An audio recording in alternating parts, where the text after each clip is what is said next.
Latar belakang. Kesehatan jiwa anak dan remaja menjadi isu strategis yang mendesak untuk ditangani.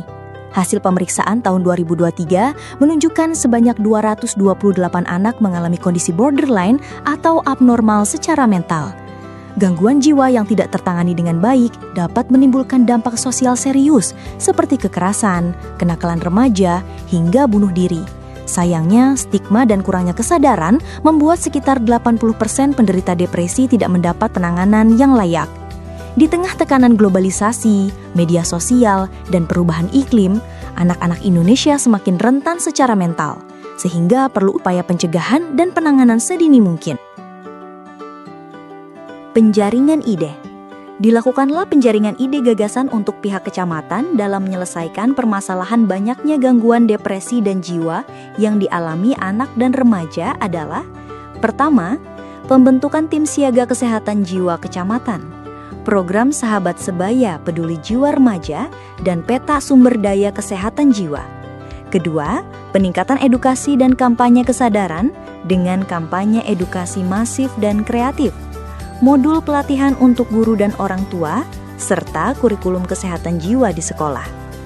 Ketiga, peningkatan akses layanan dilakukan dengan memperkuat kapasitas puskesmas, menyediakan konseling singkat dengan telepon dan platform daring, serta bermitra dengan psikolog untuk kunjungan rutin atau rujukan. Keempat, penguatan data dan kebijakan pendukung dengan sistem pencatatan sederhana, deteksi dini, dan pengalokasian anggaran khusus kesehatan jiwa. Pemilihan ide.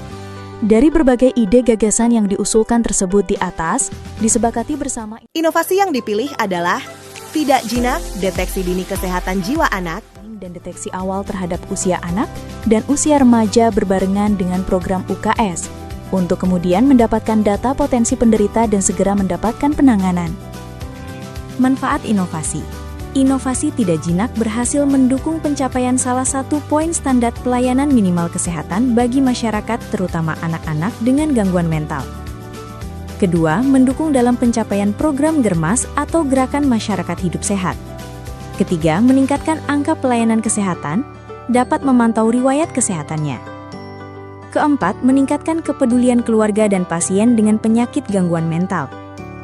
Dan tersedianya data sehingga menjadi dasar untuk menentukan rencana tindak lanjut apabila terjadi gangguan mental pada anak dari hasil screening. Dampak inovasi. Dengan berjalannya inovasi tidak jinak, diharapkan dapat menjaring gangguan yang mungkin terjadi pada anak-anak dan memfasilitasi agar sekolah dapat menindaklanjuti jika terjadi gangguan dengan cara memberi rujukan ke vaskes terdekat.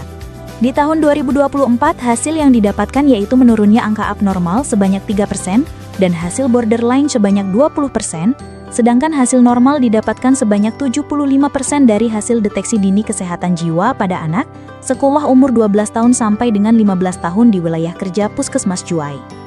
Pada tahun 2025, dari 601 orang yang ditargetkan menjadi sasaran deteksi dini kesehatan jiwa anak, telah dilaksanakan kepada 503 siswa dengan prosentase layanan sebesar 83,7%. Inovasi tidak jinak menjadi langkah nyata dalam deteksi dini kesehatan jiwa anak. Dengan kolaborasi lintas sektor dan pendekatan terpadu, diharapkan anak-anak mendapatkan penanganan yang tepat sejak awal, sehingga kualitas hidup dan masa depan mereka dapat terjaga dengan lebih baik.